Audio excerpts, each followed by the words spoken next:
Hi and welcome to the Neil Ashton podcast. In each episode, we explain some of the fascinating ways that science and engineering are changing the world around us. We talk to leading engineers from elite level sports like cycling and Formula One, to some of the world's top academics to understand how fluid dynamics, machine learning, supercomputing are bringing in a new era of discovery. We also hear some of their life stories, their career advice, and lessons they've learned on the way that I hope will be helpful to you too. So sit back and enjoy this episode.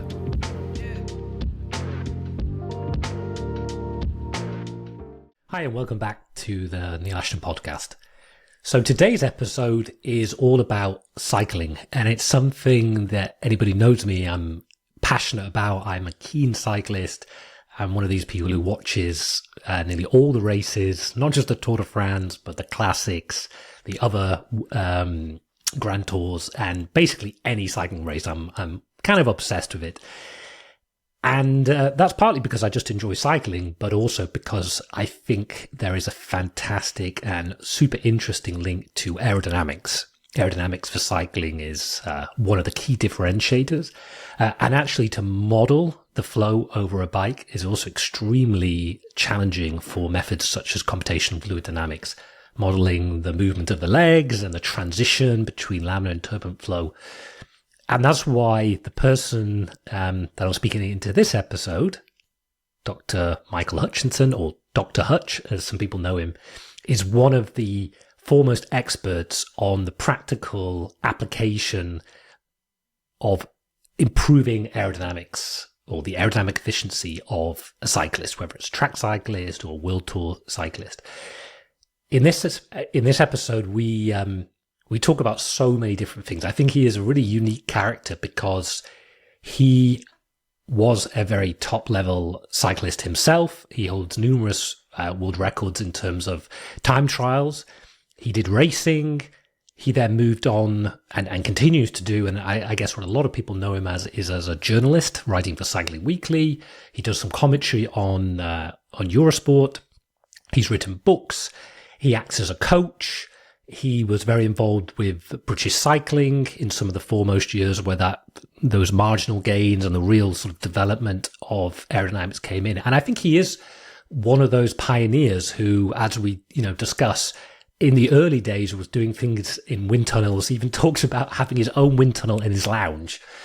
Really someone who wanted to tinker and really understood the importance of it, arguably well before it's commonplace today. One of the first people to have power meters on his bike to sort of try and figure out where the gain was coming from.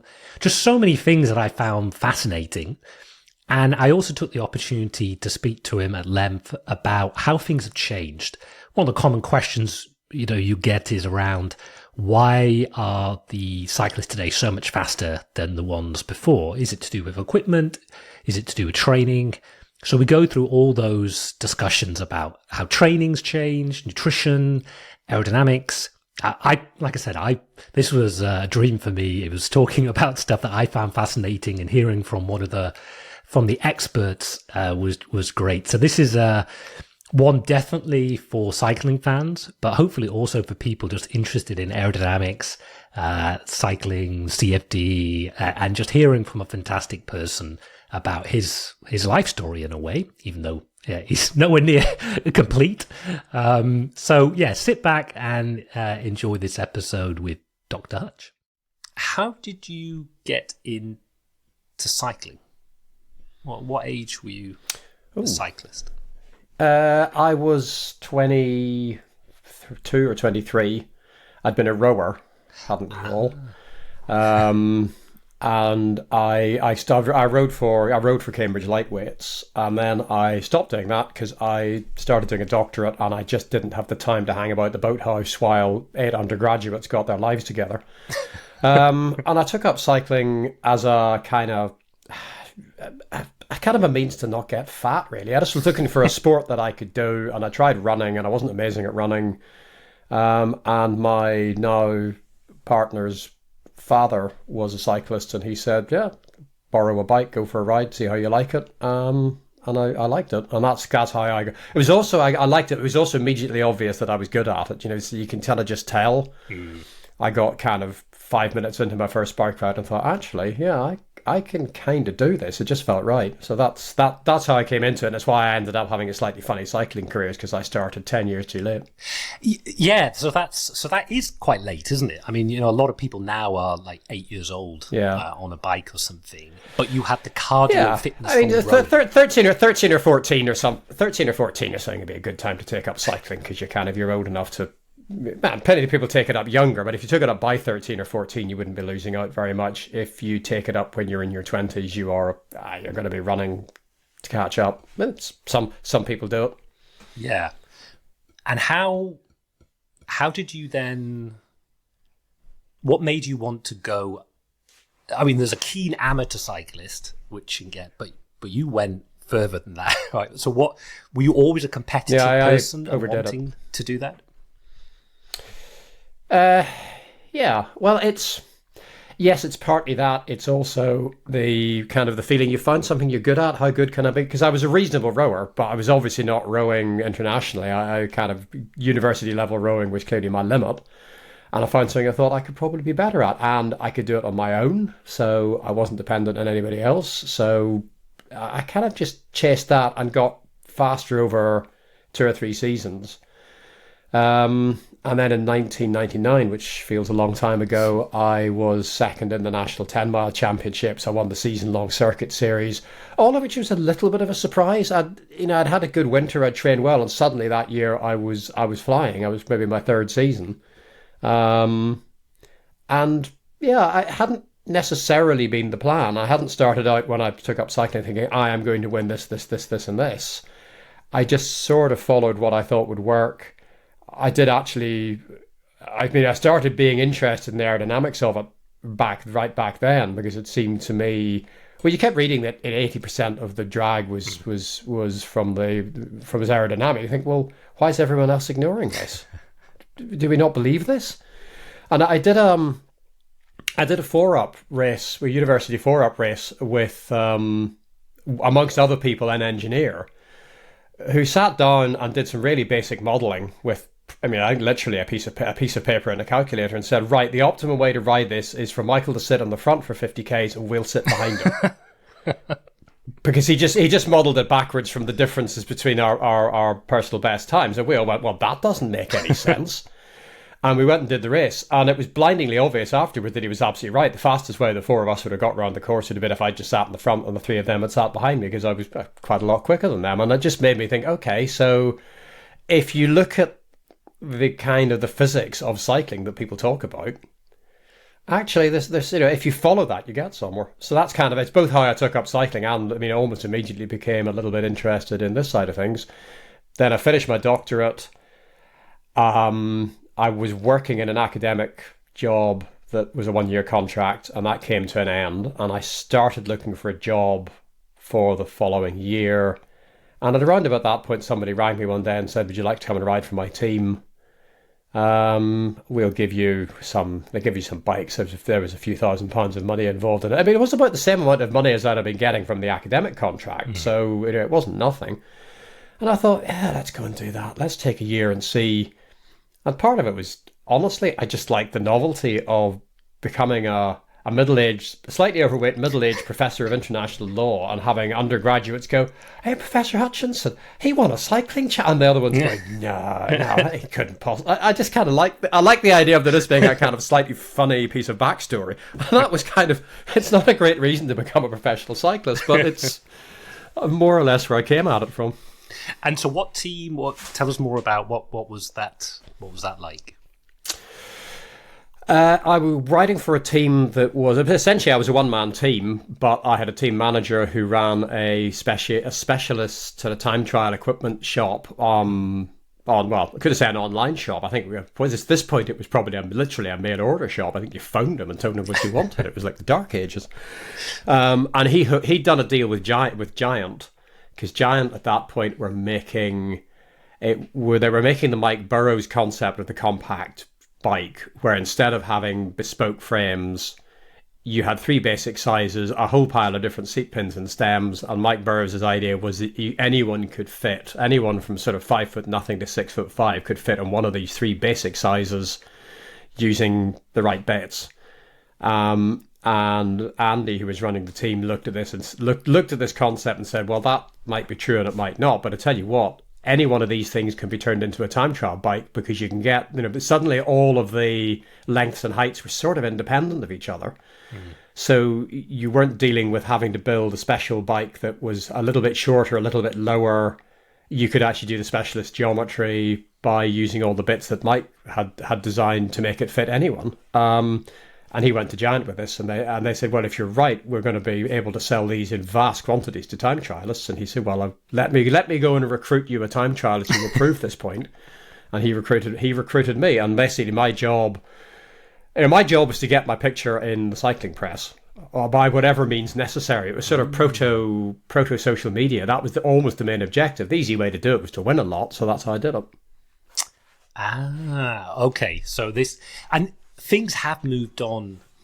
I guess at that time, that whole aerodynamics, I mean, compared to now, where it is a massive differentiator. Everybody, even an amateur cyclist, is a sort of aero, obsessed person. I guess then it was very different. Was it almost the opposite, where people didn't believe in it and you were a slight outlier on that side?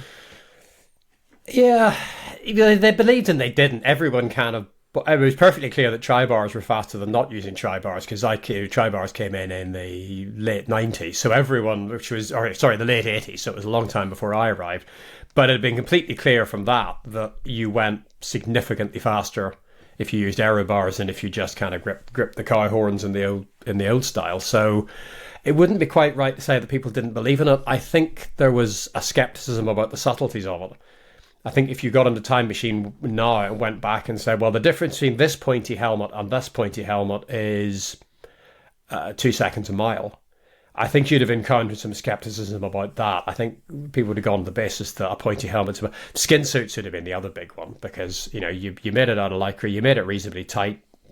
That's it. A skin suit was a skin suit. So people believed in aerodynamics. They just didn't believe in the small differences. And I kind of did, because I couldn't see why, if putting a pair of tri-bars on your bike was going to make you two minutes faster over 25 miles, surely there were other things you could do that would make you 30 seconds faster over 25 miles. So yeah, I started an awful lot of very misguided homebrew aero research, but along the way I stumbled into some things, and I can't emphasize how much more that was luck than judgment. But is there something, you're having done things like the 12-hour record, 100 miles, to me as an amateur cyclist, this sounds just horrendously painful. Do you enjoy putting yourself through that? So is there something about those longer distance that appealed to you? No, not at that point. I hated 12 hours. I did 12 hours because I was under a degree of sponsor pressure to do them. I might have done the first one anyway out of curiosity. I wouldn't have done the second and third that I did in that era. But yeah, the interesting thing about something like a 12-hour is it's a competition between your aerodynamics and your digestion. You as a bike rider are, if you're aerobically good, you've got an advantage. But the big challenge is actually keeping eating and keeping aero. And I've done some 24-hour racing in the last couple of seasons as a sort of retirement project, and it's the same thing. It's about eating and about aerodynamics. And how? So I would say I don't particularly enjoy putting myself through things. I'd much rather ride a 10 than a 12, a 10-mile time trial than a 12-hour. Believe me. Okay. So it was more. I thought, do you have some sort of, I don't know, thing that makes you just love the torture of going through long distances? No, not particularly. I would always, I kind of liked races less as the distances went up. Well, I liked the kind of the short races better, because I enjoyed the kind of focus of that and the high powers and the kind of the speed and how all of that balanced quite critically. I like that much better than the adventure of going off and trying to do a 12-hour. I mean, to be honest, a 100-mile time trial isn't very different from a 10-mile time trial. Because particularly if you're doing it in sort of 3 hours 20 or something. It's not a particularly long ride. Because you're going quite quickly, you cover a certain amount of distance, but there's plenty of people who go and ride hard for kind of 3.5 hours. It's not that hard. It's a little bit hard. I was going to say it's not kind of a long distance torture. I guess it's more the being in the position. I guess it depends on your flexibility, doesn't it? And like how used to you are in that position. And how you train in the position, because it's one of the changes I made fairly early on, was thinking if I race in a time trial position, why am I spending my winter riding around on a road bike? So I built the world's first winter low pro. A low pro with mud guards on it from about probably 2004, 2005 before I came up with that one. But yeah, I had a mud guard low pro for winter training. And what did people think about that if they saw you on the road? Did they sort of take a double look?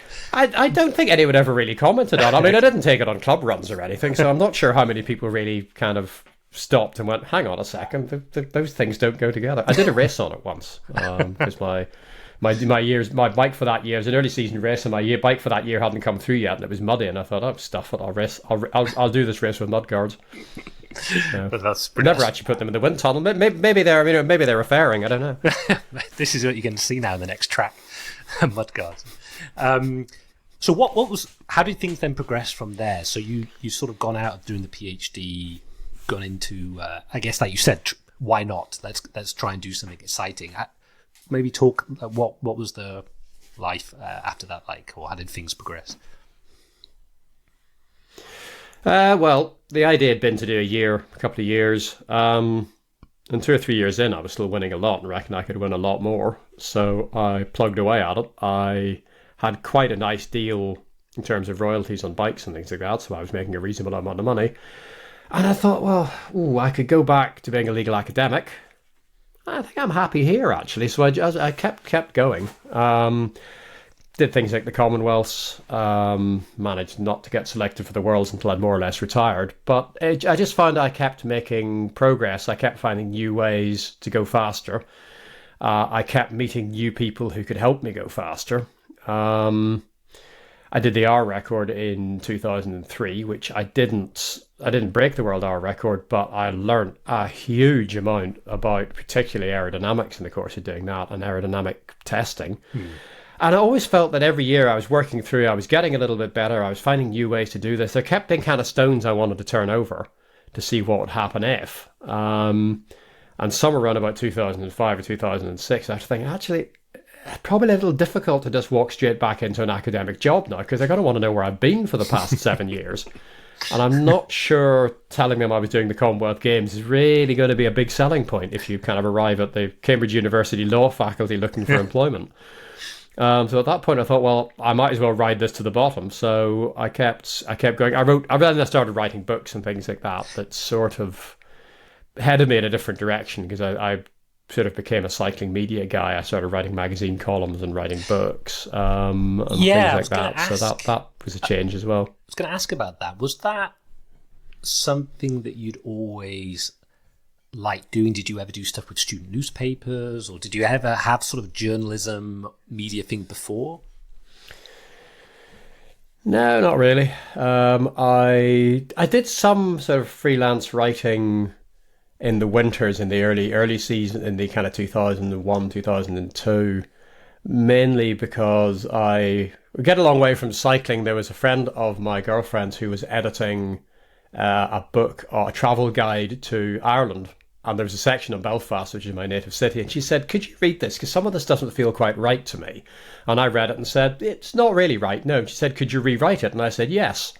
So I wrote quite a lot of a travel guide to Ireland, and I did quite a good job of that. So I spent kind of a couple of winters actually writing and editing travel guides. So I had a little bit of experience of that world. And then when I did the hour record, somewhere a week or two after that, I thought, hang on, that's quite a good story, because there's my hour record attempt, which was a little bit chaotic in the end. It's like all these things, you start off with the best of intentions, and it ends up being, slapstick. And there's a whole history of the hour record, and there wasn't an English language book about the hour record, so I said, I wrote a proposal and sent it to a few literary agents. It helps that my girlfriend is a publisher, so I knew I knew the world of what you tried to do. And yeah, somebody bought that as a book. So I then spent a year writing my first book, which did reasonably well. And so that took me in there. But no, it wasn't, and it certainly wasn't the case that I kind of did the R record so I could write a book. The R record, and there were one or two of the reviews that sort of said, "Oh, there's this joker who's had to go at the R record just so we can write a book about it." And I thought, well, that's not really how it worked. I'm not a terrible bike rider. And then I did another couple of books after that and wrote for magazines and things. And that was kind of the direction I went in for maybe 3 or 4 years before starting to kind of get a bit more interested back into some of the technical sides of cycling. And I think actually, your columns bring the sort of funny side. I remember reading something about like bike ownership recently. So many of the things relate. Like cycling is one of those. It is very well known and equally not. It's sort of got a weird relationship, isn't it? And to some people, it's like a really hot topic, but it's not. From what I understand, and I don't know, but in Belgium and in Holland, it really is like a national support. Where the UK, it feels like it's like a subculture almost. Some of my friends were on WhatsApp all the time talking, where other people have no clue other than the Tour de France. Everybody knows what it is because more or less everybody can ride a bike. So there's a familiarity to it. Everybody knows what it looks like. It's one of those sort of slightly second tier, as a sport, it's one of those slightly second tier sports like Wimbledon or like tennis, which comes up every year. When Wimbledon's on, everyone's a tennis fan for 2 weeks. There are a lot of people who, when the Tour de France is on, become something of a cycling fan. More so maybe a decade ago, there was such a high watermark after London 2012. Then the Tour de France was in Yorkshire. The Giro d'Italia was in Ireland. It really was massive. At that point, everyone was a cyclist. And now we've got to the point where most people can remember that. So actually they know what they knew then. They're still a little bit interested, and but they pick it up and set it down a bit as a sport. As a pastime, a little bit the same probably. I think we have people who took up cycling through the 2010s, 2014s when it seemed to be everywhere. And a lot of them are still there and still around, but it hasn't become... It's not like football, or... There's probably only space in any country for one or two really sort of dominant sports that everyone is interested in. In Belgium, cycling is the sport. In the UK, it's football, and it always has been. So you're always kind of scuffing around looking for whatever else you can find. Yeah. Before maybe talking about some of your other media things, I was interested. You said you started to get more into the technical side. So after the hour record, so how? When did you start to, or could you describe the link then? Because that was sort of a bit earlier, but just as British cycling was really trying to get into more of the aerodynamics and the marginal gains. How was your sort of relationship and overlap with some of that timing? Yeah, I mean, like I say, I kind of had some real homebrew stuff. I built a wind tunnel in my sitting room, which didn't really work. Right? I was trying to say I built a wind tunnel in my sitting room, and then it didn't really work, as if anybody thinks it might have done. It produced results that made sense, but it was basically making little models of myself. And I'd kind of created a balance of that, but it didn't make a lot of it. But it was interesting. You could actually see that off the kind of little posable model, you could see actual repeatable differences from quite small changes. So that was a little bit interesting. The big thing that I really started to do when I was getting ready for the R record, actually, I think the biggest there was. The other thing I used to do was just do frontal area analysis. My finest hour there was realizing that if you took a photograph of yourself head on and then took another photograph of yourself head on in a different position, printed both the photographs out onto a nice heavy sheet of photographic paper and got a scalpel and cut away everything that wasn't you or your bike and just weighed the paper, you actually had quite a... Wow. I probably at that point you could probably just about have done it in a photo processing software with a pixel count. Is maybe on the early side for that. If you knew what you were doing, you could have done that. I did it a really kind of analog way. So there were things like that. But the first real point that I started getting actual proper quantitative results was using a set of power cranks in an era when power meters were unusual, just going and doing track testing with a set of power cranks. And you did 12 or 16 lap run, and you just looked at speed against power. And I'd got a really kind of really basic spreadsheet model that would just correct power for speed so that you could correct everything to 50 kilometers an hour. And it would just give you your power for 50 kilometers an hour. And it clearly wasn't dealing with any of the vertical forces, and there was a certain amount of noise in the system, and you couldn't find your watts one at a time. But you could certainly, if there was a 10 or a 15 watt difference between things, you could see it, and it was repeatable. It was laborious and it wasn't cheap, but one of the pluses I had was that at that point my sponsors were paying for my track time, so I could book the track in Manchester and have it to myself for 3 or 4 hours at a time, and I would go up and do 12 lap run, 16 lap run, come back down, download it, take kind of a nice section in the middle of it somewhere. That was just nice and even. I very quickly learned that if you were on a rising or a falling power trend, you were in all sorts of trouble, because your speed lags behind your power. So if the power curve wasn't flat, but you could almost always kind of deal with it by making sure the section you were taking started and finished on the same power. That usually dealt with it. If you were getting faster the whole way through the run, it was junk. But if you have someone on trackside who's giving you kind of your splits as you go, after a couple of laps you settle in. It took a bit of experience. You couldn't have done it as a consumer experience. You couldn't just have brought in a stranger and said, yeah, come and do this, we'll do your aerodynamic. It took a lot of skill and practice to make it work. But it produced good, repeatable results that then kind of would validate in the real world. And another really basic thing that was interesting about that was if you did something like 5 laps of the track with your elbows in a natural position, and then you tucked your elbows right in, and you watched the trackside coach, a lap after you started doing that, they would have taken several steps away from the start-finish line, which would indicate that you had just started going faster. And it had an immediacy that you wouldn't ever see in the real world by doing that and looking at a bike computer, because you were maybe only gaining 0.3 or 0.4 of a kilometer an hour. But when you do it on a controlled environment like a track, and you're getting that kind of lap-by-lap feedback, you can immediately see the difference it's making. So it kind of firstly had the effect of really making me realise how very small changes could produce very significant results. And, the beginnings of actually trying to quantify these things.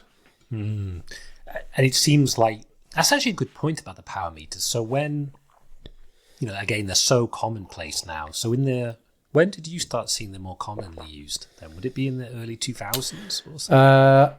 2000, I was involved with the GB squad in 2000, and I used one on the track there. And then 2001, I bought one because I had a lottery grant.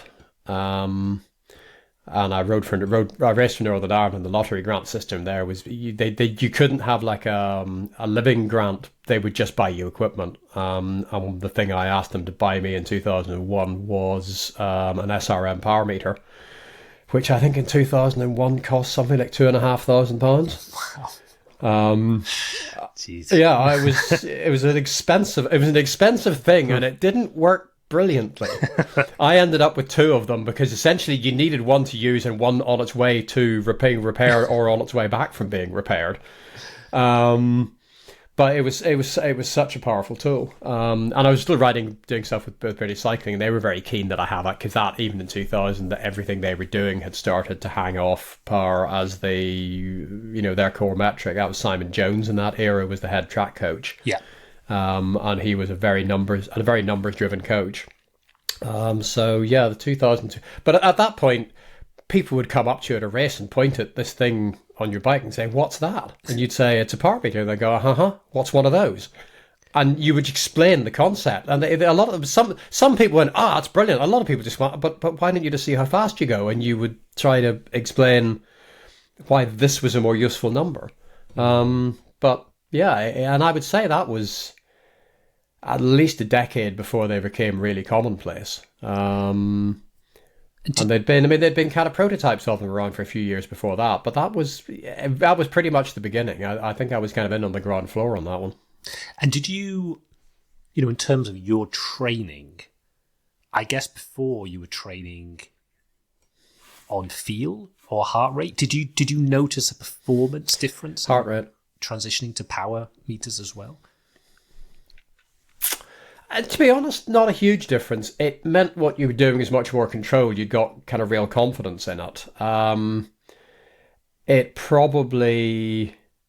isolated kind of training zones a little bit better, and particularly for kind of lower effort training zones, you could judge those more accurately, because if you're trying to get like a zone 2 off a heart rate monitor, heart rate monitors they'll tell you how hard you're working, but they'll also tell you how warm you are, how dehydrated you are, how stressed you are, what your blood volume is. They'll tell you all sorts of other things that'll come into that. And, if you use a power meter now, you notice there's quite a lot of heart rate drift, even across the length of a session. So it made that more accurate. I probably got a bit fat. My performance improved around that era because I probably up to that point overtrained a bit. If you go back to the 1990s, and that wasn't really what we were coming out the far side of that, but the training volumes people did was insane. I'm writing another book at the minute, which includes some training stuff, and one of the things I was looking at was kind of like some historical training things. And I found a recommended by a coach training program for doing a 24-hour time trial that suggested, assuming you had a full-time job, but it was suggesting that you could fit in a couple of hours before work and probably another 3 or 4 after work. And you did that 5 days a week. So what's that? Adds up to 5 hours, 15. That's 25 hours a week. Then it suggested some long rides at the weekend, sort of saying you could do 6 hours on Saturday and 6 hours on Sunday. So it's racking you up to kind of 38, 39 hours a week. It said you should start doing that in October and do it till the beginning of the season. And, I think this was being presented as sort of a serious training program for someone who really wanted to go places, but nobody in the world does that anymore. And you were probably doing it harder than Zone 2 as well, because you were probably just going out to ride it kind of as hard as you could. So I had a great season in 2001. 2000 had a great season. 2001 wasn't as good because I thought, well, I'm good at this, I'll train harder. And I realised partway through 2001 that actually I was just knackered the whole time. There's a man called Pete Keane, who was the first performance director of kind of the British cycling organisation, as you would now recognise it. And I met him for the first time in Manchester around about that era, and he said, "You're the most exhausted looking cyclist I've ever seen. You need to train less." And he did that. Literally, I met him in a corridor and he stopped me and said, "You're Michael Hutchinson. I know you. You need to train less." Wow. And he seems to have been right. So that was around, it's a confounding variable, because that's around about the point where I got my first power meter. And of course, I dropped my training mileage and my training volume by probably a third between 2001 and 2002. So who's to say? The power meter helped do that, because it gave you the confidence. You could see that the numbers were going in the right direction. You could quantify that, and you could see that on your own all winter. Because before that, you would train all winter, and your first race of the year would be terrifying because you just wouldn't know. So you'd turn up to some dumb race in February and ride till you could taste blood in your mouth to just prove that you could still do it. As soon as you've got a power meter on the bike, you get to February and go, well, last February I won a race on 430 watts. This February I can clearly do the same thing. So unless everybody else in the world has got 10% better, I'm going to be just fine. So it gave you that degree of confidence to have faith in the training you were doing. So it was quite important from that point of view. And the thing is, that's what everyone does now. The idea of that being novel seems kind of absurd. Well, that's kind of maybe one of the central questions I'd love to dive a bit deeper with you is why, if you look at Tadej Pogačar or these, the current leading top riders, and then you contrast it back into the 90s or the early 2000s, what is it that is making them beat all the records and smash away with it? Is it the bikes? Is it the training? Is it nutrition? Like, how do you analyze the progression and the influence of each of those factors in how they're going so much faster now? I think nutrition's a lot of it. If you go back even 10 years, the sort of standard target was 70 or 80 grams of carbohydrate an hour. And if you've got a 6 hour, if you've got Milan-San Remo 6-7 hours, all of Milan-San Remo really is in that last hour. So you've got to survive that first 5 hours. And you can kind of, the more you can eat, the more you've got left at the end. If you can eat 80 grams of carbohydrate an hour, well, that's okay. If you could eat 100 grams of carbohydrate an hour over 5 hours, well, that's another 100 grams of carbohydrate. That's like another half hour's high level riding in terms of energy that you've stashed away. And most of the most decent pros these days can do 120, 130, maybe 150 grams of carbohydrate in an hour. So they're getting on towards doubling what we used to do. And that's made a huge difference, and that's largely based on improved sports nutrition technology, because there are, for example, there are different sorts of carbohydrate have different transport across the gut membrane. Mm-hmm.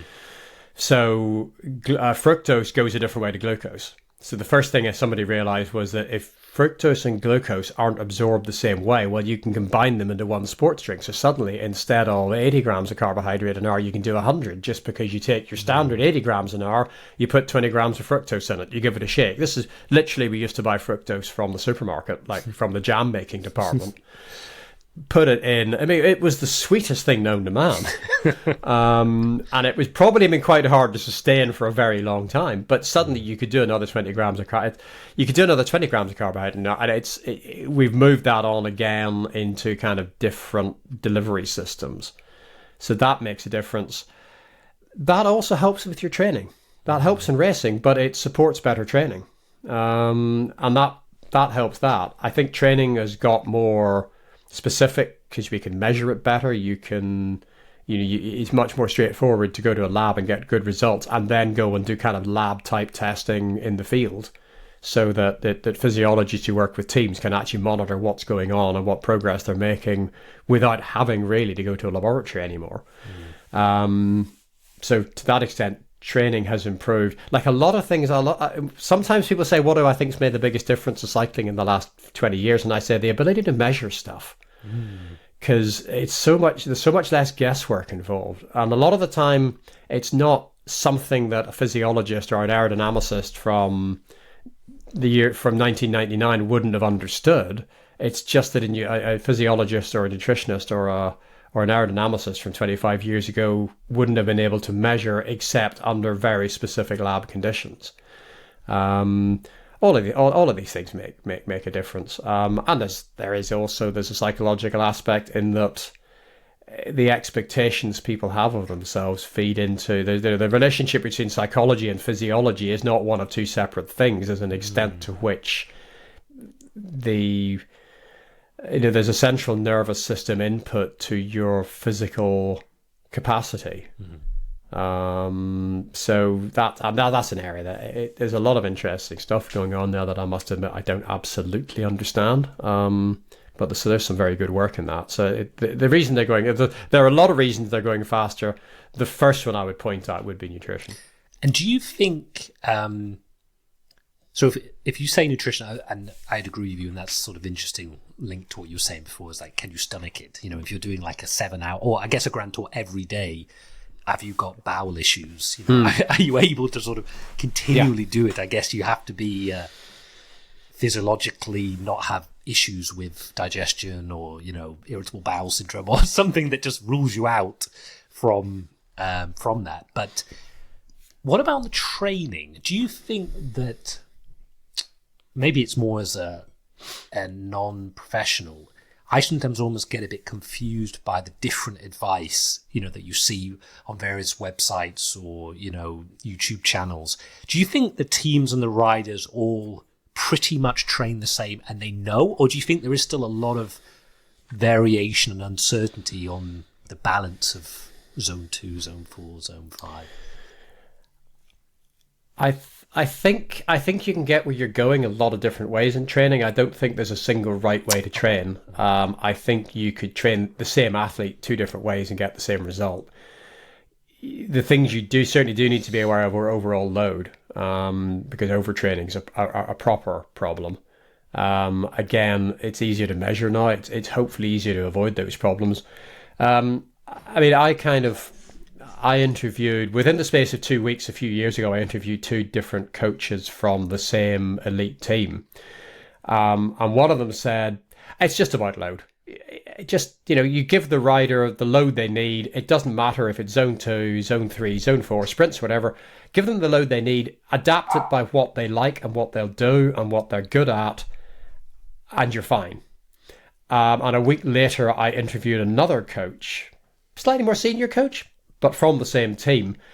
And I did the thing that you do when you want to look like an expert, which is you quote what the last expert you talked to said to you, and you quote that to the next expert. And I sat back expertly in my chair and said, well, of course, it's all about load. And he went, no, it's really specific. You have to, and he started into explaining to me how you have to find the right gradient of road at the right altitude to simulate the exact effort so you work out where the attack on Alpe d'Huez is going to be, and you find a road that's that gradient at the right altitude, and you rehearse that. And it's like, it was completely different. I think, but you guys are literally training the same bike riders. And that really interested me. I think specificity helps. I think it also helps with motivation, and it helps give athletes a lot of confidence. And this is where athletes are very complicated things, and training an athlete is a complicated thing. I mean, athletes that I've coached, I tend to work backwards from the demands of the event. With World Tour riders, it gets a little bit more complicated, and you maybe are in the position where they've got a target event, but they're actually going to spend a lot of their time doing something else that they need to do to keep their place in the team, to keep actually being that World Tour bike rider and living in that environment. So you do often at that level, you have a lot of compromises. But it still does basically revolve around the specificity of the event. And as I say, the fact that you can measure people's progress better. But I don't feel like training has changed a huge amount in the last 10 or 15 years. People talk about, we're in modern training. And I think coaching has got better. Athletes have got better at providing feedback. We've got better at measuring it. But it's been a fairly marginal gain. It hasn't been the same scale as some of the aerodynamic gains, some of the nutritional gains, I think. You probably publish this podcast and I'll get furious emails from coaching friends of mine saying, no, we've changed this, we've changed that. But in the end of the day, it's not like, obviously there's a doping issue in the past in cycling, a little bit in the current probably, but that's another topic, which makes it quite hard to look over time at things like records, power to weight, performances, and so on, because you go back to a point where those were skewed by doping. Yeah.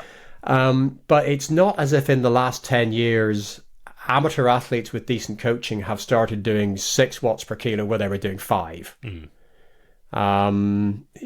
athletes who were doing 5.5 watts per kilo, maybe with better coaching, a slightly more refined approach to it, they're getting to 5.2 watts per kilo. It's not night and day, it's an improvement. And if you're in a race, well, yeah, it's going to be a decisive difference, but it's not as if people are suddenly finding 75 watts where they couldn't have found them before. Yeah, and I kind of wonder as well of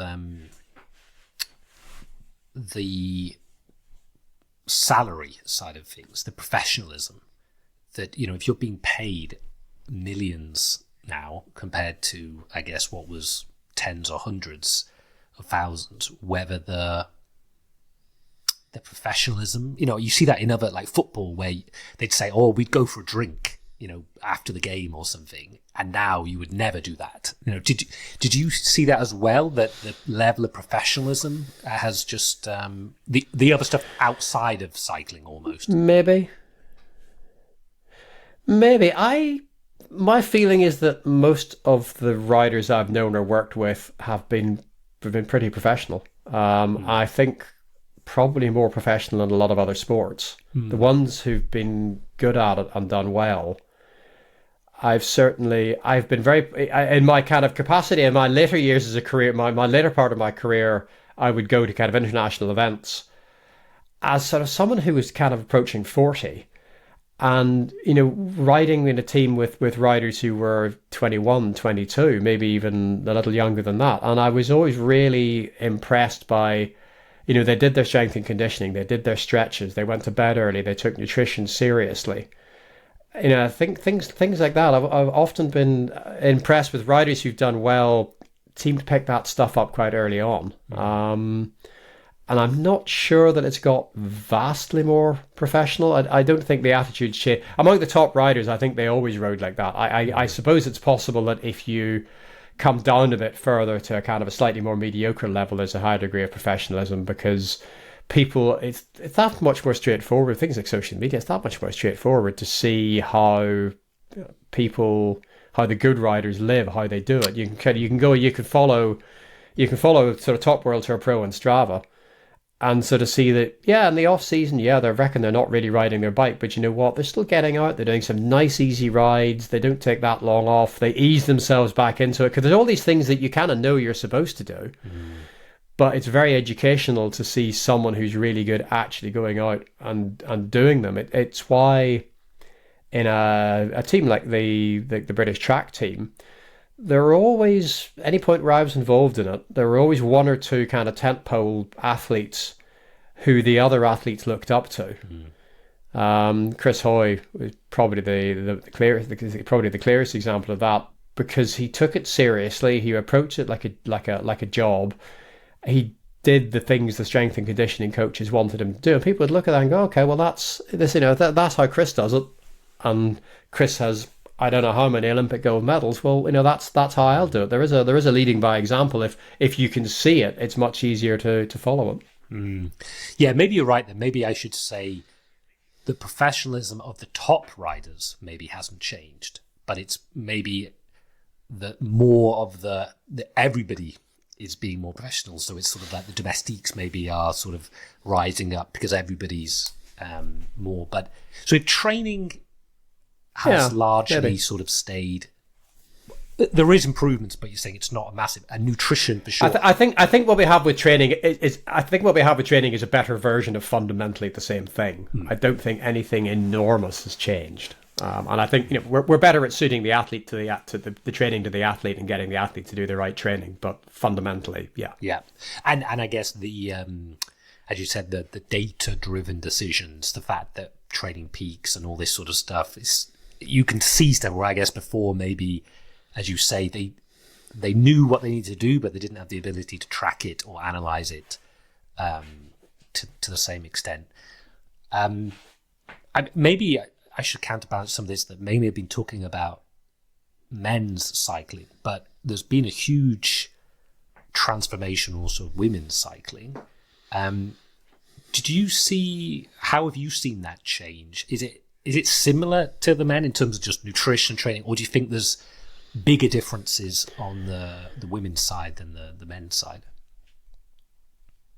I think that the increasing opportunities for women in pro cycling means that there's an opportunity to get it right. I think the women's peloton have always known how to do it, but very often, even at relatively high levels, you've got athletes who are also working as coaches or having to kind of balance things. And I think that's been the big change, is actually, we're getting on towards proper sized contracts for a lot of the women's peloton. And if you went back 10 or 12 years, the top riders were they weren't getting the same contracts as the guys, but they were at least able to ride as for the proper full-time pros. But that's been extended further down the peloton. So I wouldn't say they're more professional in the sense that there's been an improvement in compliance to training programs and so on. I think there's been an improvement in people's ability to actually take on the kind of training program that helps them get to their to their best. I think that's been a change. Yes, I don't think it's been a change of attitude. It's literally been a change of the business model. Yeah, I guess you're right. As soon as people can have a full-time job, I guess you can do more training. You don't have to skip things. And it's a version of, if you go back to what happened in track cycling in the UK in the very early part of the 21st century, the biggest change there was money that allowed riders of both genders, it was mainly men in that era, but it allowed riders of both genders to be full-time, to take it seriously, to approach cycling the way they knew would work. And it's just giving people that opportunity. It's just money. Yeah.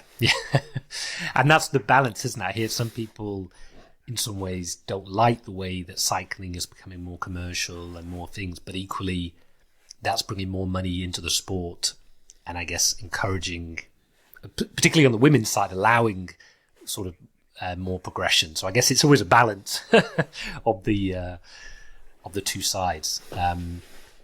But maybe shifting to the aerodynamic side. So obviously that has been a major change, but in what sense? So would you, out of, let's say, the bike, the skin suit, the helmet, if you were to take is there one thing that you think has been the most dominant, and how would you say that's progressed?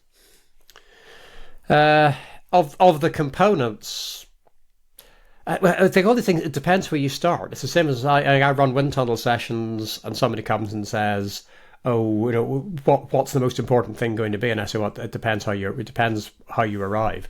So there is that. It depends if your baseline bike is from 2010 or from 2000, because they were very different. In the time I've been involved in it, the biggest change I think has been, just looking at equipment issue, I think the biggest change has probably been skin suits.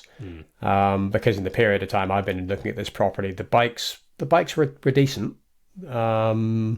We've had very few really bad bikes in the last 15 years. There've been a few, but most decent manufacturers produce decent bikes. The wheels have been pretty decent, but the skin suits have really moved on. Because if even sort of up to, I mean, the real watershed for that was probably 2008, which was the GB plastic skin suits, which were non-air permeable and tripped, had like trip seams on them, and all the riders had lessons on how to put them on so that the trips were in the right place. And you would talk to riders in the track squad who said, we had a session a couple of weeks before the Olympics where we all got our Olympic suits and we were allowed to wear them, and we all went onto the track to do kind of training efforts, and suddenly we were setting PBs left, right, and centre, and we just couldn't believe it, because they told us about these amazing suits, and we thought, well, skin suit's a skin suit. You make it tight, it doesn't flap, doesn't have any wrinkles. There we are, job done. And we put these things on, and suddenly people were riding, 2 seconds a kilometre faster. And that was a real wake up. Those suits immediately got banned, but at that point everybody suddenly was saying, okay, so this is not as simple as we thought. And the first skin suit projects I was involved with were already happening by the end of 2008. And this was the lead up to the London Olympics, I guess, where the real sort of moment happened. Yeah, the UCI changed the regulations so that all the skin suits had to be a textile suit. Basically, the rule was you had to be able to blow through it. So it had to be a knitted fabric, essentially.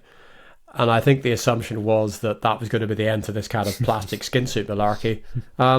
But you then very rapidly discovered that what you do with textures and trips, it all still works on a textile suit. And actually a textile suit is much better, because you couldn't wear one of the plastic suits for a 40k time trial, because you'd be like a boil in the bag chicken. Yeah.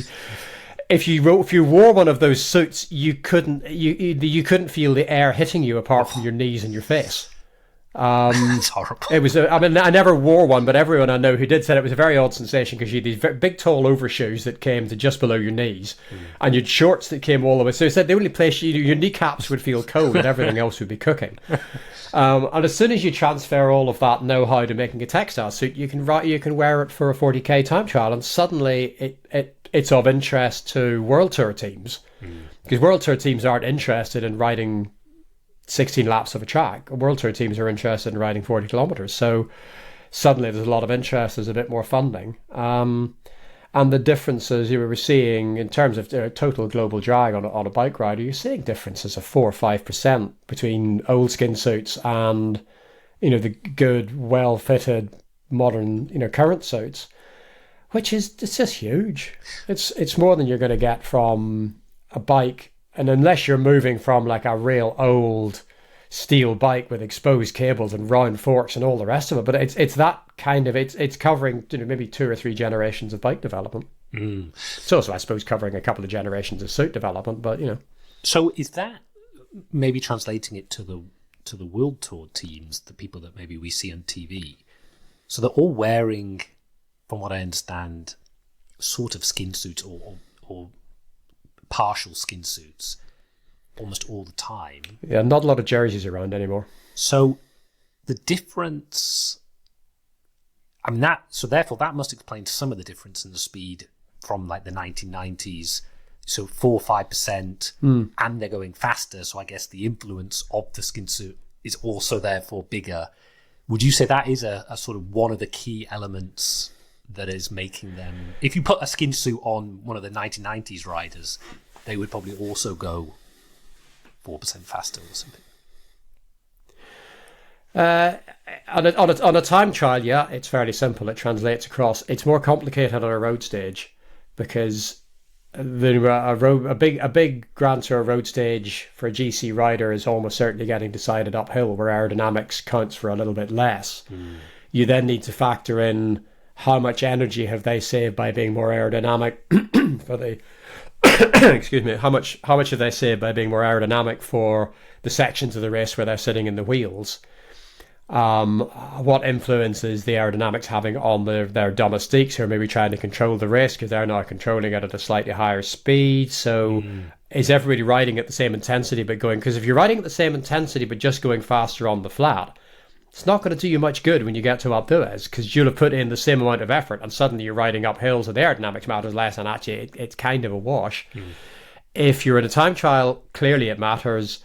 If you are, if you've got better technology than another team, and you can launch 1 or 2 of your riders off up the road in a break, well then you can make the other team work that much harder because your aerodynamics is better. On a road stage, it's quite complicated because, is all you've achieved is everybody's going faster, or have you managed to find some way to make your aerodynamic advantage count? So it plays into the tactics, and it's not always straightforward. Most of the time when we're looking at speed records in World Tour cycling and Grand Tours, we're just looking at climbing, where the influence is a little bit smaller in terms of aerodynamics in that moment. But if the aerodynamics have saved you some energy getting to the climb, so it kind of depends how that balances out. Yeah, and that was a really rubbish answer. I'm sorry. I didn't really give you anything you could work with there at all. I said it's complicated. I should have said that and shut up.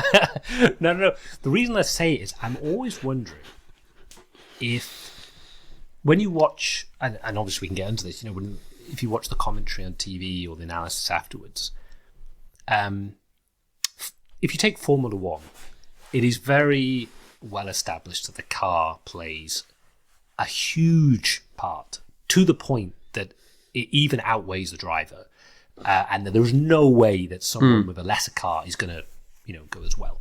But with cycling, unless I'm mistaken, it's not often as much discussed that the bike they're using or their skin suit or thing could actually be making a difference if it's only 30 seconds they win by. Do you see that, or do you think the difference between the teams is not as big, or do you think that is actually one of the reasons why one team could be sort of doing better?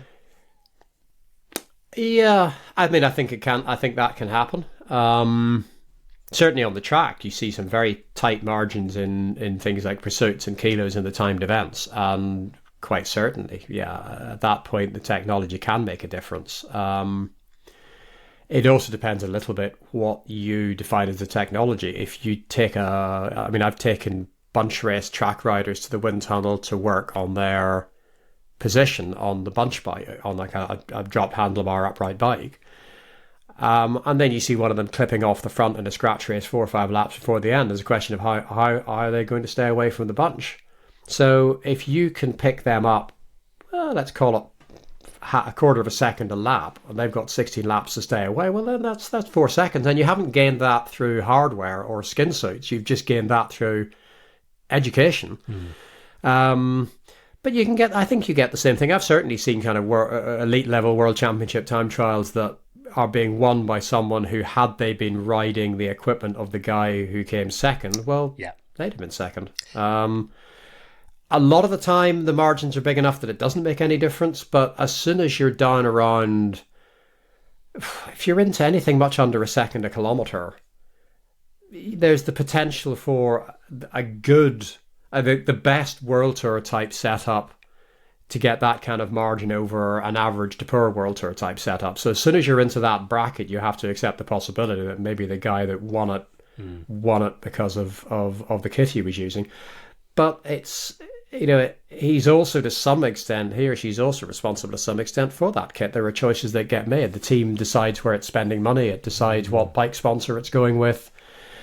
There's a tendency to regard that as kind of an act of God, and it's a series of decisions that a team and a rider have made. And if you go to Formula One, I read an article a couple of days ago that was speculating on why Mercedes last season, wasn't Mercedes F1, produced a terrible car that bounced up and down, and I read an article that was speculating why that was, and it was talking about kind of, they reckon the wind tunnel team had got it wrong. And they're regarding the wind tunnel team, that's, it's not as if the wind tunnel team are a different thing from the drivers and the team at the race. It's all one organisation. It's the same in cycling. People are making these decisions and doing the research. That's kind of what I'm wondering, if the next few years evolution or 5 years of pro cycling is going to go more into the equipment, because they are going faster, and as soon as they see that actually their setup can be more, then it will only increase the investment, because they see it as a legitimate area to advance and to sort of, as you said, even just saving the domestic, if they have to do 20 watts less, they're going to be fresher, they can push more. Whereas I liked, I think, one of your articles, and I think we've all felt that how do you really know the difference between two bikes? Every advertisement comes out that it's 8 watts more efficient or something, and then you think, yeah, but what rider was on that bike? What was the system level drag? And it all seems a bit hand wavy. It doesn't seem very scientific. And if you go to, I read a white paper for a bike that was saying it was, I can't remember, was it 10 watts faster than their leading competitor, who they didn't name. And if you look at the white paper, they were testing at 55 kilometers an hour and 30 degrees yaw, which is, that's a blow you off your bike type crosswind. At that point, you're not worrying about how fast you're going. You're just trying to stay on the road. I think you're right. I think that can be quite difficult to keep track of.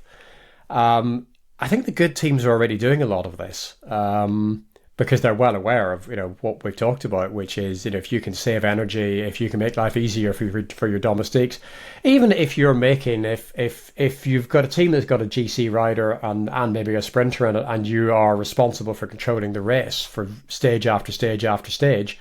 If you can do that for 20 watts less cost, day after day after day, for your whole team, after 3 weeks, you've saved a lot of energy.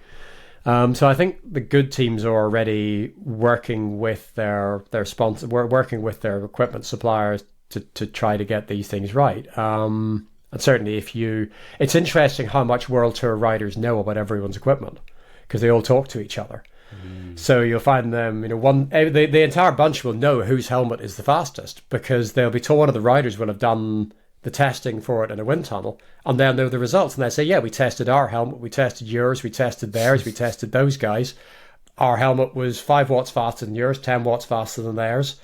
They all kind of know this stuff. And I think, yeah, a lot of the better funded teams can afford to take this seriously. And there is a trickle down of knowledge, because you can get quite a long way by just going and, if you go around asking riders in the bunch what the best stuff is, they know, they'll tell you. And that then gets fed back to equipment manufacturers, and there's a certain amount of kind of cross pollination. Let's be polite about it and not call it theft. If somebody comes up with a good shape or a good idea, or even like a good tunnel protocol, sometimes the engineers talk to each other and somebody finds like a good way to test helmets that produces better results in the real world. This stuff isn't sealed off from each other. So there is kind of a level of progress. But what is very difficult is for one team to suddenly find 2 or 3% that nobody else is finding, because everyone's working at it at the same time. Yeah, and I guess the counterexample, I guess, to some of the aero is some of the sprinters like Milan, who are these massive guys, where you think surely aerodynamically they must be paying a massive penalty, and yet they're doing like nearly 2,000 watts or something, and you think, okay, well, I guess if you're powerful enough, aerodynamics doesn't really matter. But then you have these other riders who are like in a tiny little ball. So I guess there's always a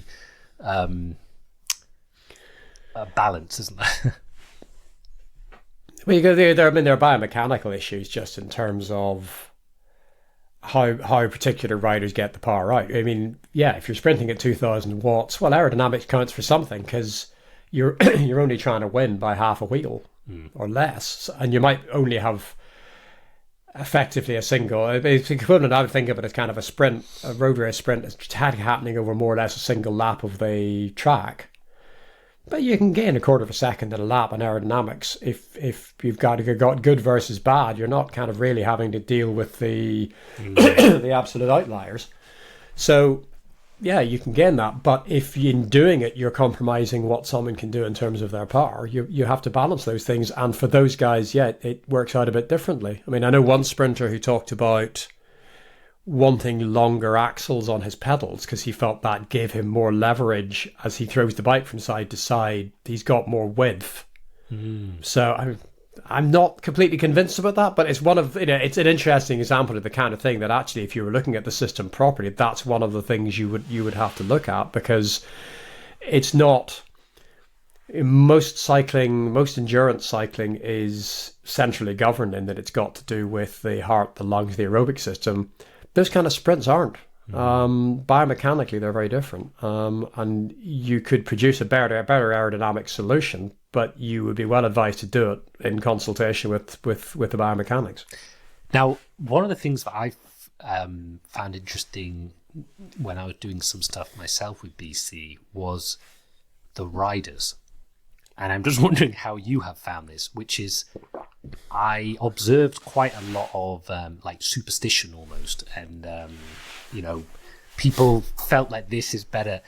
Do riders now more firmly trust sort of aerodynamics advice and positioning advice? Or how much do you find there is still a gut feelings and superstition? I don't know if you understand what I'm getting at. Yeah. I understand the question. I think there's been such a history of the science being right that most riders, at the very least, acknowledge that they ought to try things. The GB sprinters were the first guys who turned up with 35 centimeter minimum width bars, and as I understand it, a lot of that had to do with Chris Hoy. Because most sprinters in 2007, 2008, if you said, right, we need you to race in 35 centimeter bars, they'd say, oh no, we won't have the leverage, we won't have the control, we can't do that. And Chris, I think, said, I tell you what, let's try it. The only way we're going to find out. Let's go and do a Nations Cup or something, and we'll do it on the narrow bars, and we'll see how it works. And it worked. And it's one of the reasons you need those riders in your team, is that you want somebody like him to say, let's try it.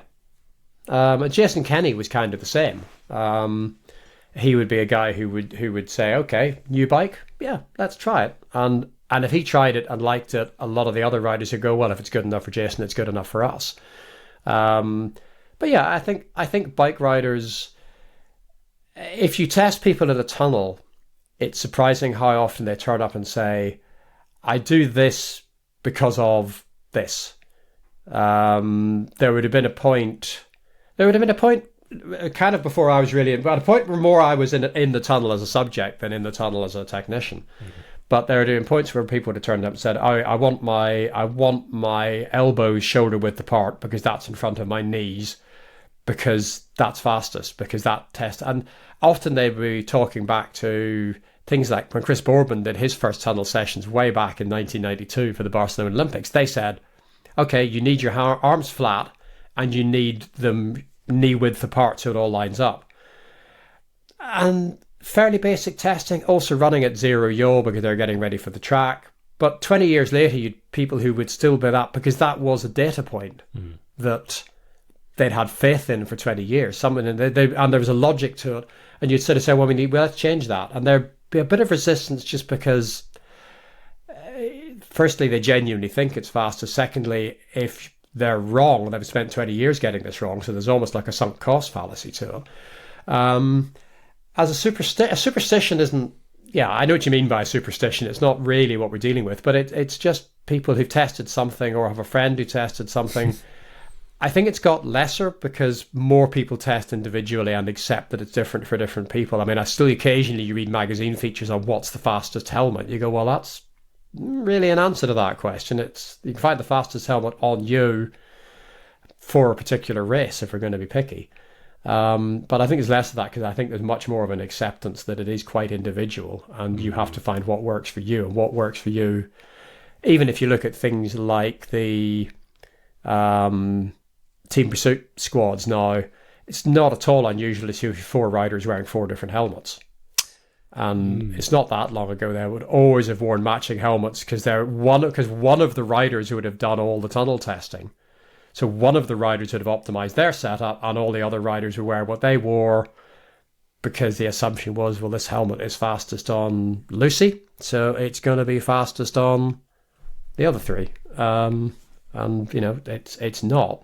If you're going to get really picky, you can start sort of saying, well, which is the fastest helmet on what rider in what position in the string? Because does it depend on the rider in front? And you can disappear down a rabbit hole. Plenty of engineers these days do, because you can find very small margins in these things. And how much? I mean, we spoke at the beginning about track testing. So you have power meters, and obviously you have the real thing. So I mean, certainly for track testing.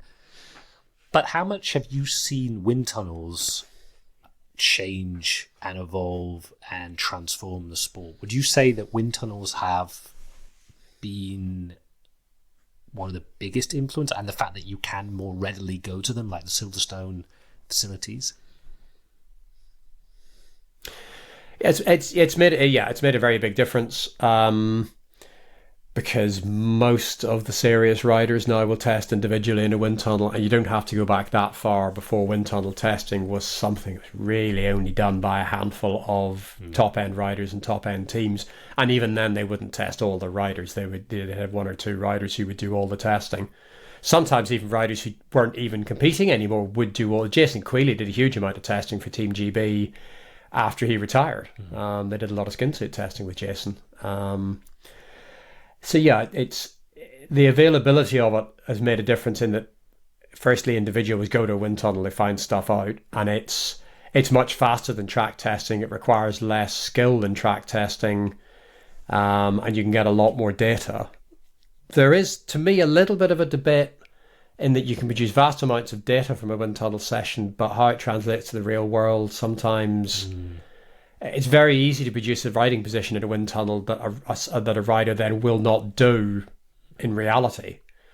If you test on the track, you're testing in a slightly more realistic environment. Partly that's the skill of the wind tunnel aerodynamicist, partly it's properly briefing the rider, and partly it's the rider understanding what they need to do. So you can get things badly wrong in a wind tunnel. But you can also, in 3 hours in a wind tunnel, you can belt through maybe 25 or 26 different setups. And if you think about the sheer physical nature of doing 25 setups, 16 laps a time, so what's that's 25 times, that's 100 kilometers. You're going to ride 100 kilometers in a day at race pace, at pursuit pace. That's not going to happen. So their wind tunnels have made a very big difference, and they have the tunnels that we use have improved in that they've become much more focused on what we need from them. We started off using aerodynamics tunnels and motorsport tunnels, which are fundamentally designed to do something slightly different. So that's helped a lot. So the tunnels have got better. One of the things that I've been interested to know your thoughts on this, that I saw as a challenge, is sort of repeatability, because you've got a human in a tunnel who you're asking to be in a position, and then you're trying to test the difference between two things that may only have a very marginal difference. And I remember, various people have started to explore, mannequins, they're moving mannequins, and I kind of wonder how that, again, that's all my interest in the F1 and the cycling thing. I just kind of wonder where this will go to. Are we going to have some, robotics moving around to replicate? How challenging is it to really find the gain when there may be a difference in the rider, the way that they, sit on the bike? It repeats. You just do it again and again and again. If you've got the time, you just do the repeats. I mean, anything down below 0.5% starts to be in the noise for a normal rider in a normal test, and for most decent riders, if you're a decent male World Tour level rider, that's a couple of watts. If somebody says, "Oh, we did such and such and we found a watt," I say, "How many times did you do it?" And if they say once, I say, "Well, you don't really know in that case. Maybe it's good, maybe it's not." Do it 3 or 4 times, get it 3 or 4 times, then it's probably real. And that as you get to finer and finer, trying to get finer and finer resolution, you can do more repeats. Some riders are really good at it. I did a skin suit project using a team rider who was phenomenal. In terms of her repeatability, you would kind of do a test. You'd say, right, get off the bike, walk around the tunnel for 2 minutes, get back on the bike. Let's do that again. Try to hit the same position. And she perfectly regularly would be capable of doing 3 or 4 baseline runs within 0.2% of each other. Wow. Which you'd nearly see that much variation if you just did a bare bike in the tunnel. So if you find one of these people, if you're developing a skin suit or developing a helmet or something, you find one of these people, you hang on to them. It's no coincidence that she was a scientist. She's a doctoral, she's got a science PhD, so she understands what you're trying to do and how important it is. A lot of riders can do kind of under 0.5% levels of repeatability. And if you want to start looking at things like wheels or tire interfaces, and you want to do it with a live rider on the bike, either preferably you find someone who's good at it and you do several repeats. And if you do that, you can get to a pretty granular level. What, of course, you then struggle to do is validate on the road whether that's really worked, because it's now such a small margin. You're taking a lot of trust out of the tunnel. You get to a level where I think we worry a lot about the repeatability in the tunnel and maybe not enough about the validation back out into the real world, because wind tunnels are quite artificial environments. The air in them it's been through that lovely honeycomb, so it's all unturbulent and flowing in lovely parallel lines. Go out into the real world, go and ride a World Tour time trial where there's a motorbike up the road, there's maybe a guard bike. There've been, you're maybe, if you catch another rider, you're going to be in the wash of their team car for maybe 2 or 3 minutes. And I think one of the things that we're going to see in the next 10 years is better examination of the real world conditions, because we've got quite good at designing things that work really well in wind tunnels. I'm not completely convinced that all of that transfers into the real world. Well, and that's even at a really basic level, go. No, please. I was going to say, even at a really basic level, you're dealing with a bike that's bolted to the floor. So the bike doesn't do that. So if you think a little bit slight, what does that do to the effective yaw angle? Because almost nobody rides in a roller straight line. So, you're dealing, and then if you've got slightly different yaw angles, or the yaw angle the same for the front wheel as it is for the rest of the bike. Yeah. And that's... Probably in practice, the difference it makes is quite small, but we're starting to look for very small margins.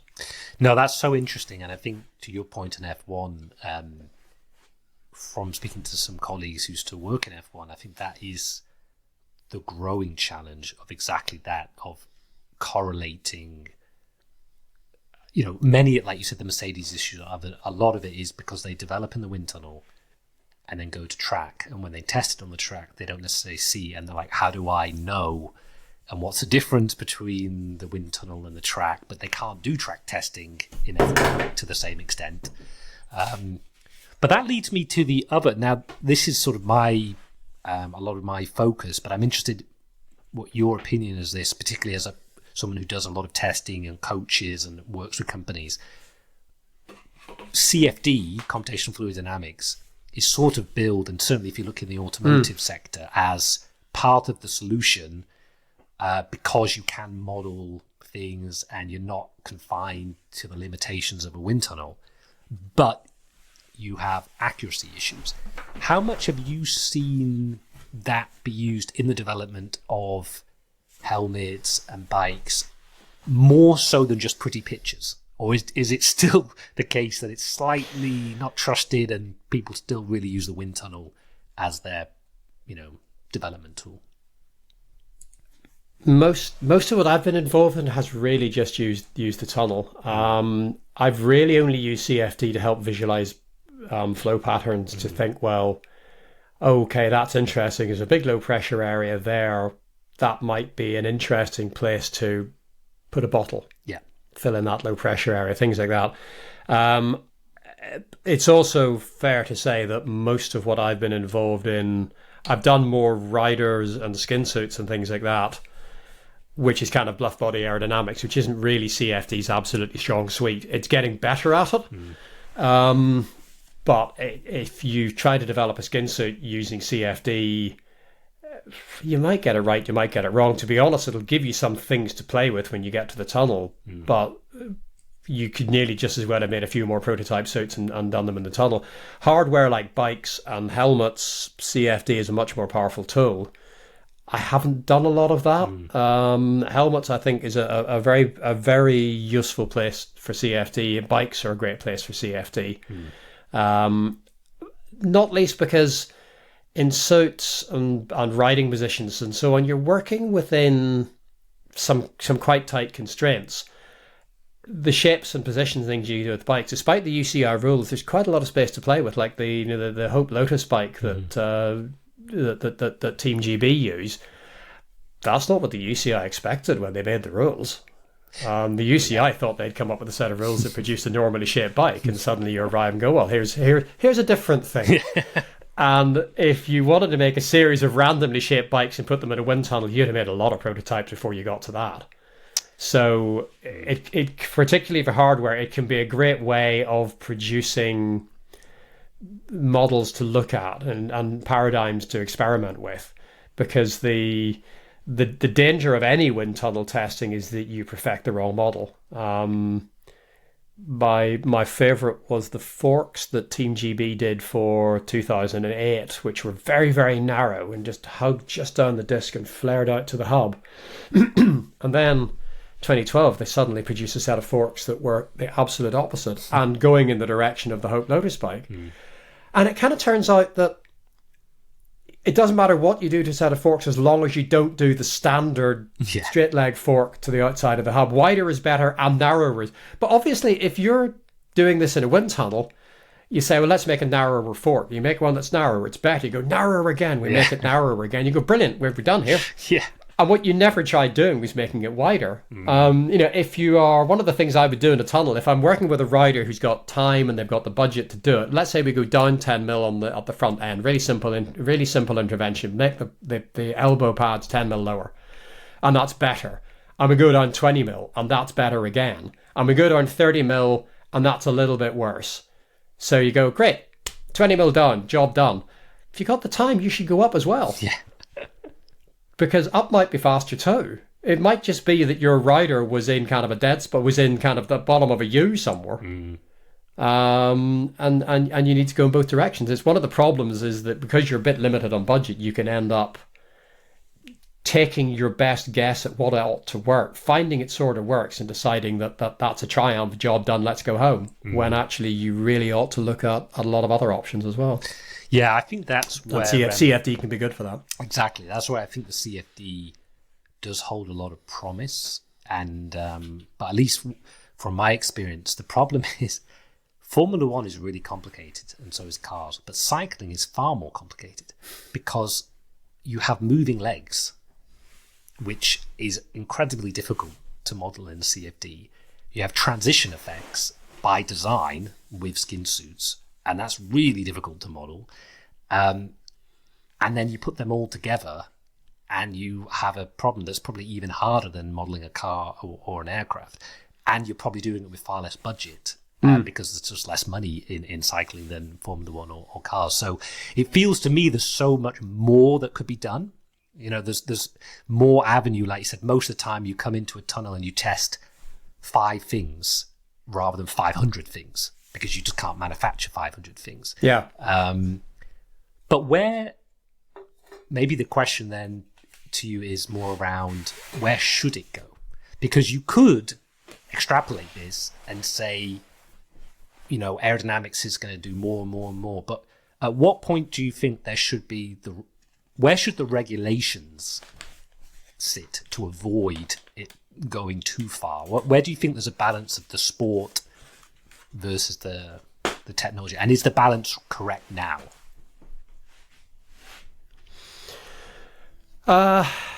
Question of philosophy, really. What do you think the sport ought to be? Yeah, exactly. Do you...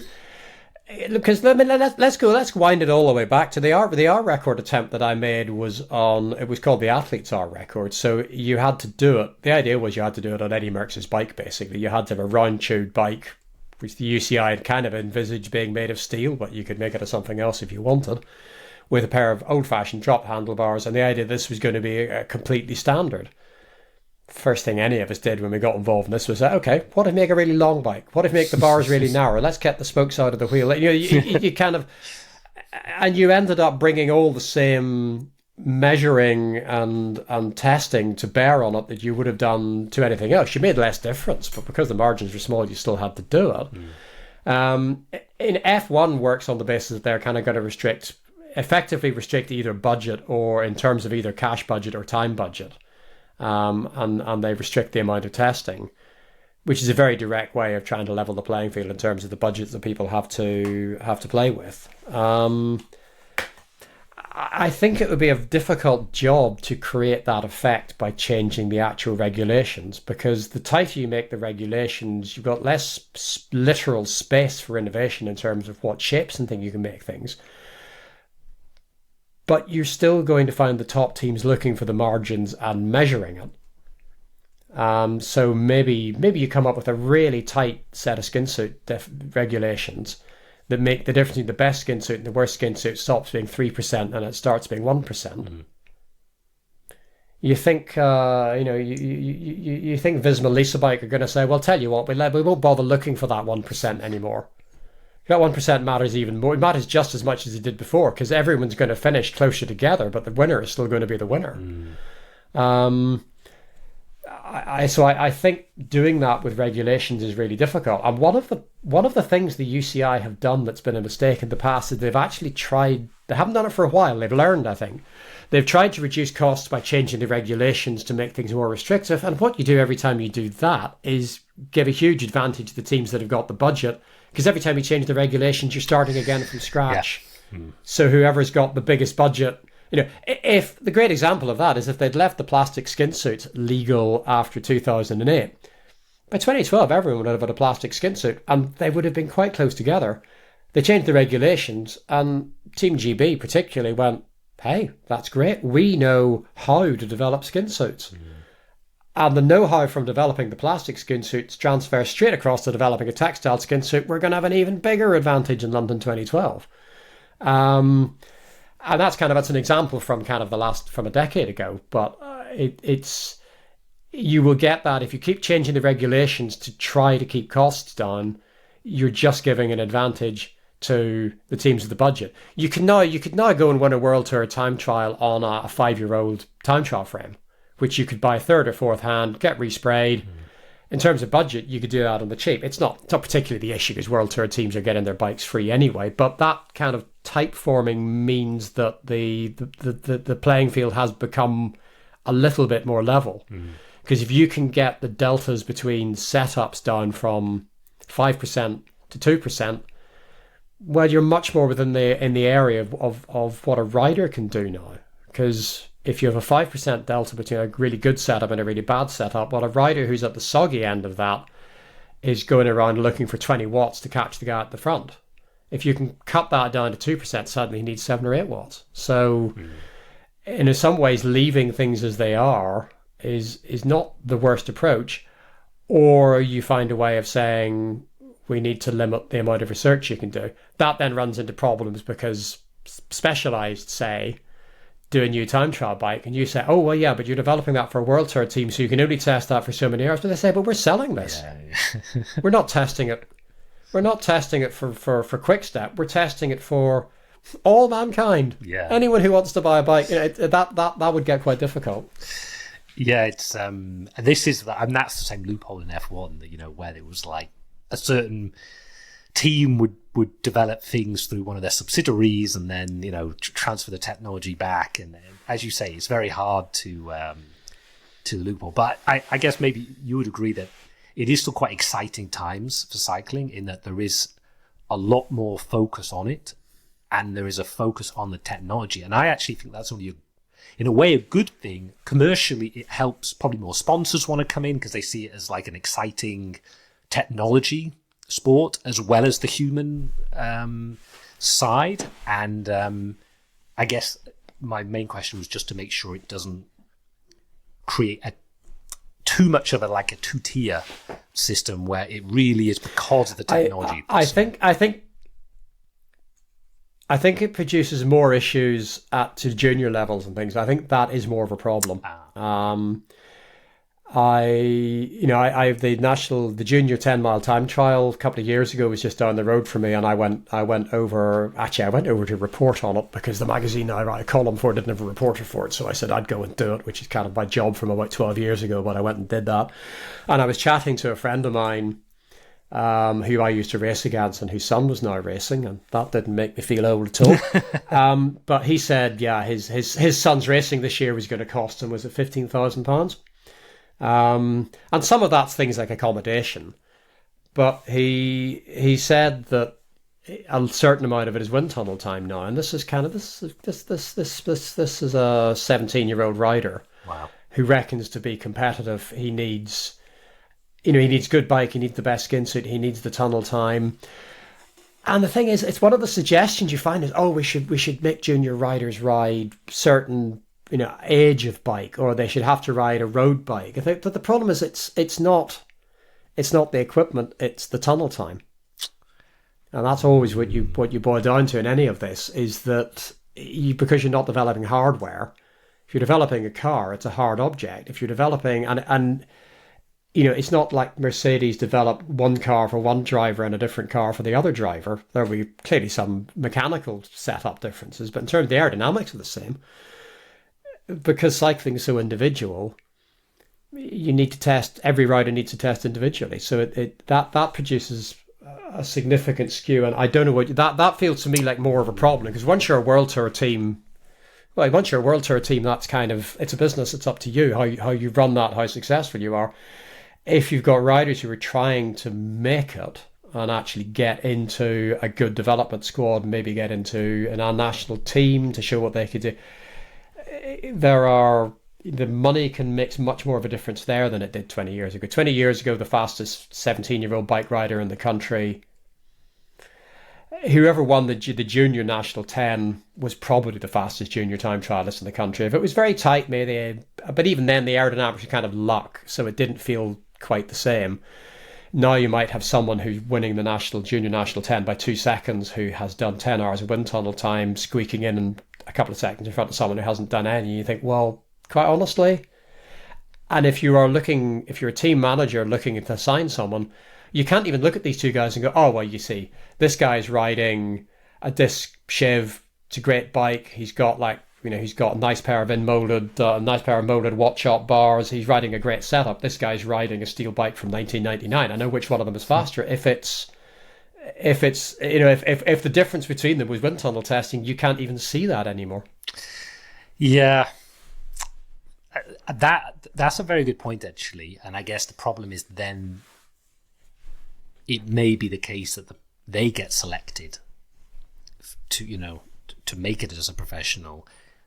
I guess the teams do look at the physiology, don't they? They look at their power numbers and I guess there's certain stuff. It is true. But it's also attracting attention, because if nobody's looking at the physiology of 3 different random 17-year-olds who turned up in the top 10 of a national 10 somewhere, because the national 10 it's not even particularly where people find the next big rider. I mean, it's much more road race based, and that probably is a bit fairer.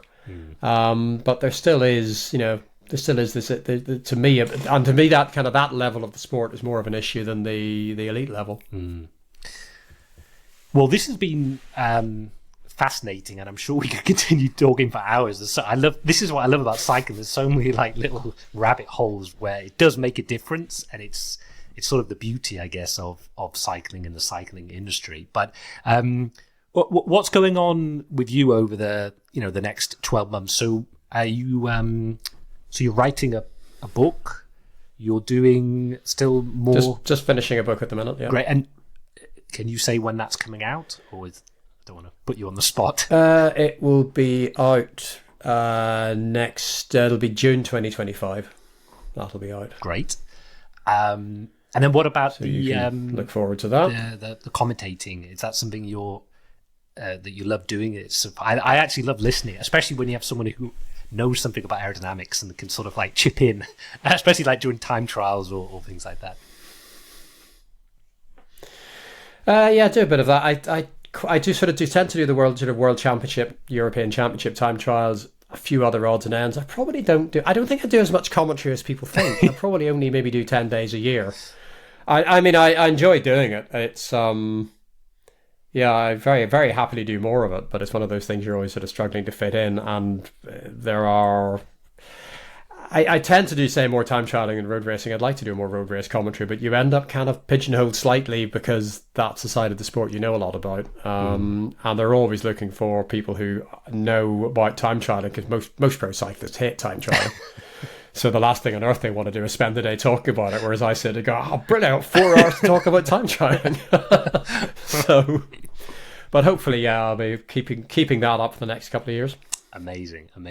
Well, I'll put some links for people to look, because you've already got a couple of books out. They're great. Obviously, there's the Cycling Weekly column and some of the other things that you've done. So I'll put some links below so people can catch up, because there was stuff we didn't manage to talk about that I think people could catch up on. But yeah, really appreciate you coming to chat all things aero and cycling, and thanks so much.